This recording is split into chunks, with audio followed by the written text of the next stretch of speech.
tone of A Plague Tale: Innocence is set early. Right from the title screen, Asobo Studios wants the player to know the journey they crafted will not be pleasant. And it's not. The sibling pair of Amicia and Hugo experience a harrowing adventure of violence and theocratic zealotry. Set against the backdrop of the 100 Years' War and the Black Death, the two quickly learn what they are and are not willing to do to survive. Perhaps even more so, they learn what others are willing to do. In essence, A Plague Tale: Innocence is a narrative-focused survival horror, and unlike similar titles such as The Last of Us, Amicia and Hugo's journey rarely drops its tension in favor of an action set piece. One can feel the desperation to their impromptu acts of violence or cruelty. One can feel their actions eating away at who they think they are. It is this narrowed vision by Asobo that keeps the game from drifting far from its narrative core, which is the familial bond between Amicia and Hugo. While A Plague Tale: Innocence stumbles a bit in some areas of its gameplay, in particular its puzzle boxes and enemy AI, I can easily recommend it based on its story and world building alone.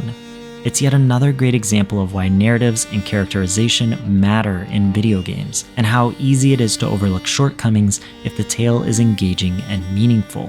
I highly recommend A Plague Tale: Innocence. Now, let me tell you why.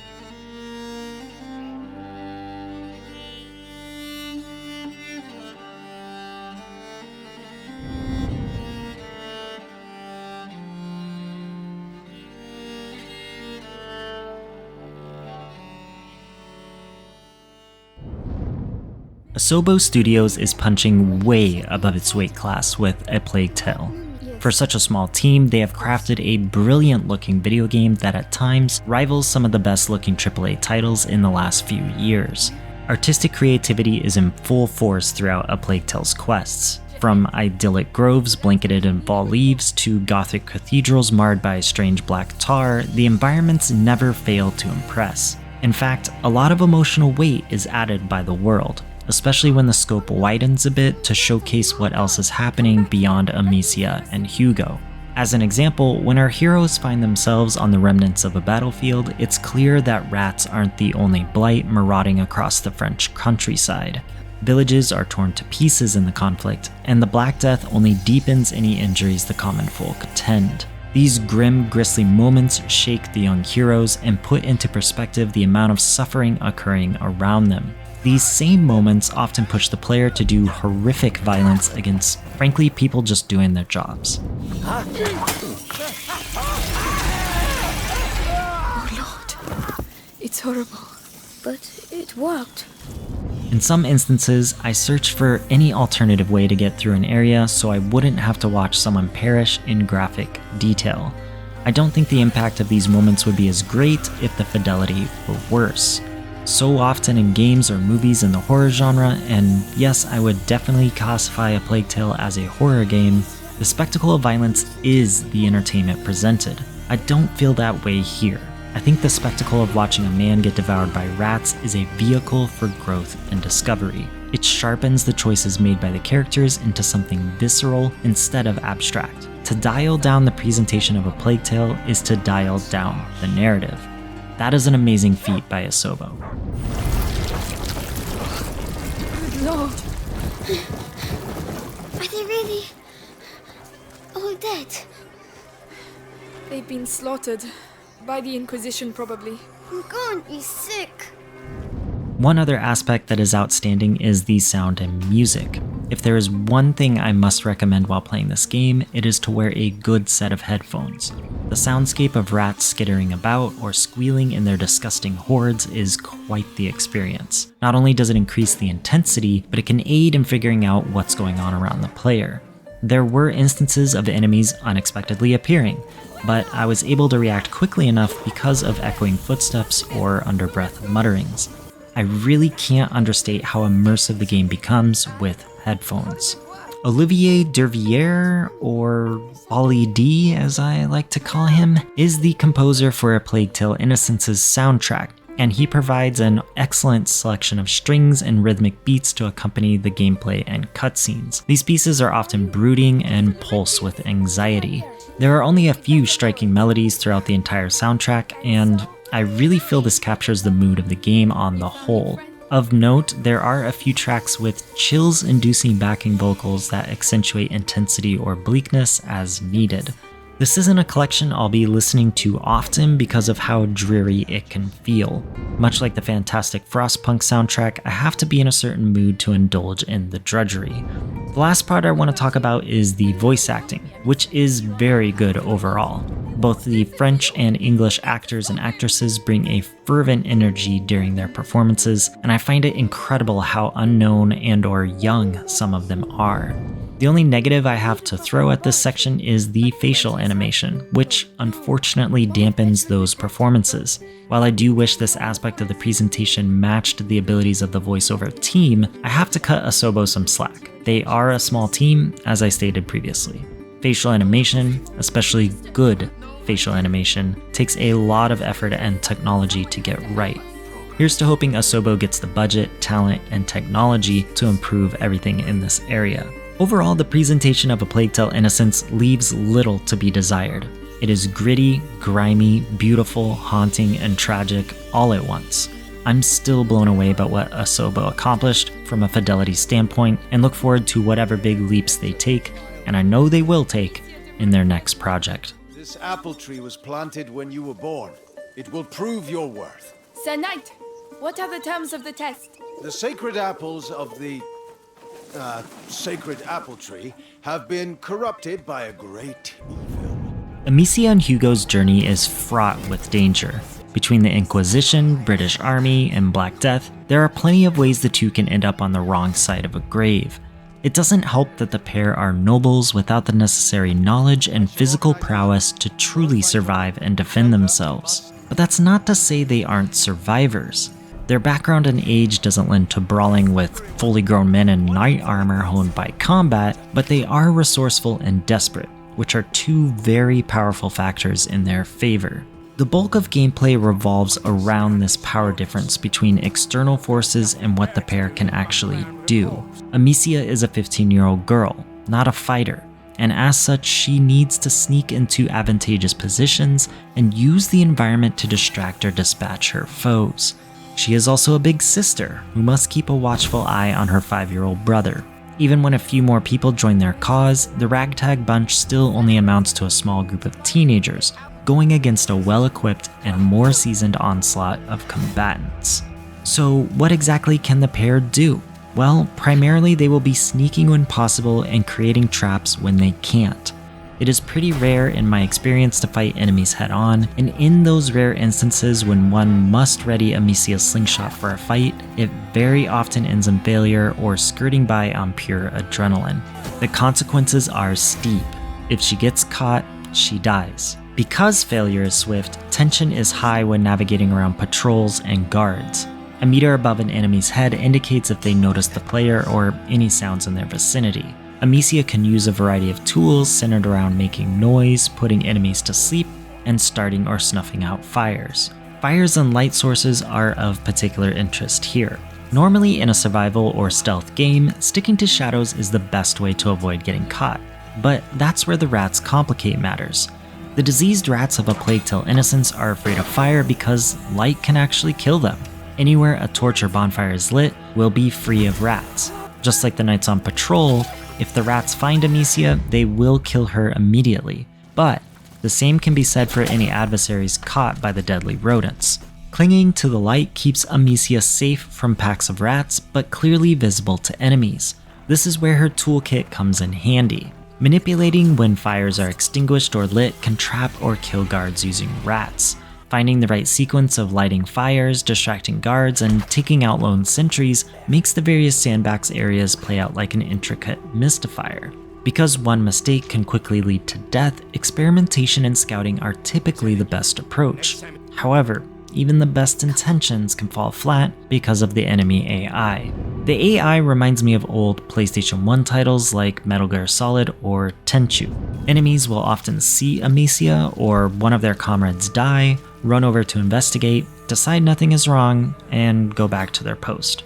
It's honestly pretty laughable at times and really breaks the immersion. The good news is it didn't happen very often, but it did come up more often the further into the campaign I got. Larger areas with more guards seem to make their IQ plummet.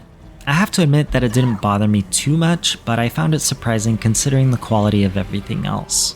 To really hit home how desperate enemy encounters can be, Amicia has no way to enlarge her health bar and no skill tree to upgrade. She's not going to shonen jump her way to more abilities and hidden strengths.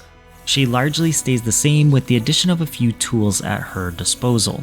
I feel this was a smart choice by Asobo Studio. Reining in the player's capabilities can be a risky decision, but thematically it makes the most sense here, and it really keeps the player grounded in the two main characters' plight.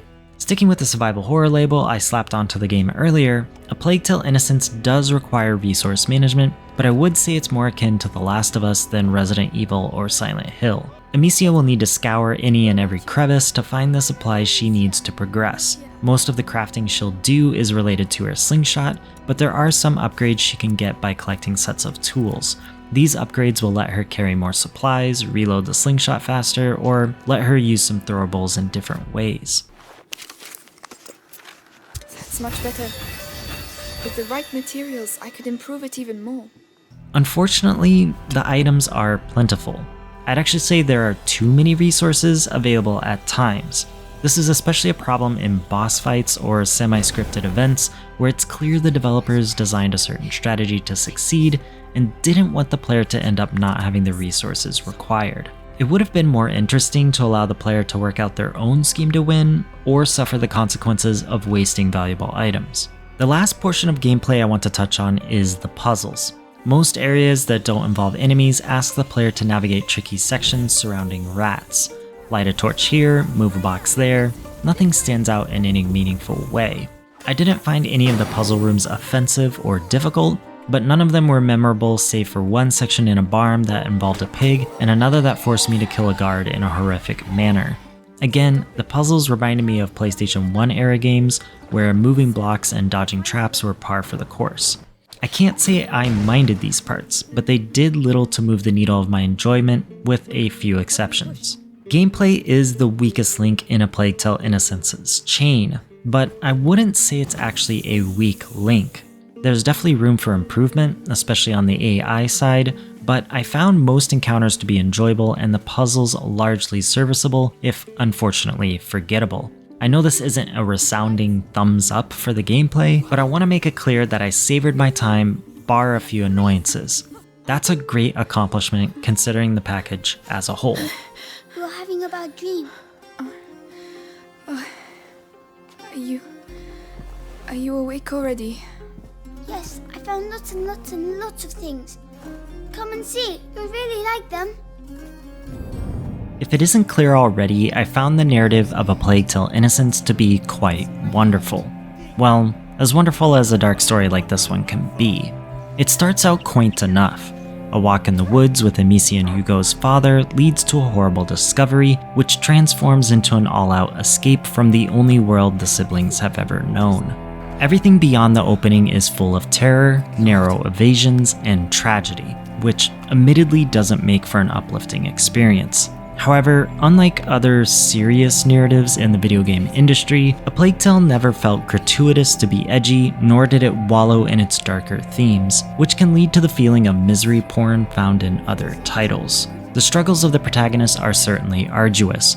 Both good, bad, and neutral parties die in unforgiving ways, regardless of stature. The land is literally reshaped by the events and movements of its characters.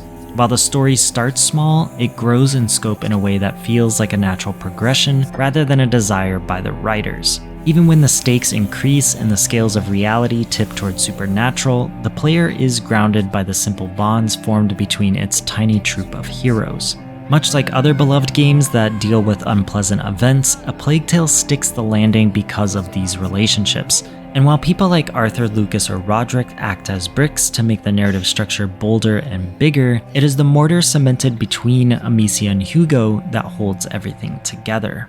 It's apparent from the beginning that Amicia and Hugo do not know each other well. Amicia is growing into her own woman and learning to lead from her father. Meanwhile, Hugo is sequestered by his parents due to an unknown malady. Their differences in age, development, and personality lead to conflicts in priority and ability. When everything they know is burned to the ground by the Inquisition, Amicia tries to take control of an unwieldy 5-year-old. A 5-year-old who only knows his mother and sickness. She scrambles to build rapport with a brother she barely knows because she understands how dire their circumstances truly are, especially once she realizes the Inquisition's primary target is Hugo. Much like soldiers tossed into the trenches, the pair soon bond over their shared situation and the holes left by the loved ones they miss. After a few hairy encounters, Hugo learns to trust that Amicia is doing all that she can to keep them going. And Amicia finds a protective nature within herself she didn't know she had. Again, A Plague Tale makes for a compelling journey because of the siblings and how they learn to cope with change and loss, both of those around them and their humanity. This change is physically apparent in Hugo, who grows more sickly and deformed by the unknown disease his tiny frame can't seem to contain. While the nature of this illness is eventually revealed, the crippling attacks it unleashes on him unlock a dependency between the brother and sister, which Amicia shoulders throughout the majority of the narrative. Hugo looks to her for guidance as time passes and implicitly believes in her ability to save them, even when he can tell this added burden is changing her for the worse. In keeping Hugo and herself free from harm, she ends up performing acts which forever scar her physically and emotionally. Her transformation from noblesse to fugitive to murderer is not an easy one for her to come to terms with. She resists the need for violence for a significant portion of A Plague Tale, but her resistance can't last forever, as the need to proactively protect those around her pushes her psychologically beyond the barriers she placed within herself. Right. Stay calm. Think of Hugo. This is all for him. When saddled next to other titles like the rebooted Tomb Raider franchise or the Uncharted series, A Plague Tale does an excellent job removing narrative and gameplay dissonance. Nathan Drake may be able to run around mowing down hundreds of people in a hail of gunfire, but Amicia internalizes the carnage she wrought. Her transformation is slow, but watching scenes of her coping with violence at the start of the game compared to the end of the game is significantly different. That said, I do wish there were more scenes dissecting Amicia and Hugo's emotions. Some of the events they witness are ghastly, and especially for Hugo, I would expect bigger, longer-lasting reactions. Although, to be fair to the writers, the game does not take place over a long period of time, so I imagine some of the shock gets buried within the heroes until there is a calmer time to unpack what happened. Regardless, I appreciate the attempt to address how violence can change someone, even when the need for violence is justified to some extent. Amicia does what she has to do, and while she becomes desensitized to the violence in time, it's easy to see that a part of her is broken, perhaps irreparably so. As the player, one can't help but feel responsible for developing the inevitable PTSD she will have. I often cringe at the decisions I had to make on her behalf, and even after many hours of seeing and creating death, I still felt a tinge of guilt when I forced her to kill a guard with her slingshot or lead a soldier to a ravenous mischief of rats. I guess my point here is the game does an amazing job making the player feel the hesitation, tension, and crimson release the characters move through. It goes to show that justification does not remove the guilt, remove the memories, or remove the fear of loss hiding under the skin. A Plague Tale: Innocence is an excellent lesson for smaller studios trying to make the most of the indie or AA space. Narratives can carry a very large burden. State-of-the-art graphics aren't necessary to engage players. Simply look at titles like Undertale or Stardew Valley, two games that achieved stratospheric levels of success because the writing was heartfelt, honest, and sound. I'm not going to say A Plague Tale should sit at the same table as Nier Automata or 13 Sentinels Aegis Rim, because it's just not at that level. I will say its narrative is engaging, engrossing, urgent, and deserving of study and praise. It is not perfect, but it is a beautiful story of two siblings learning about themselves and each other.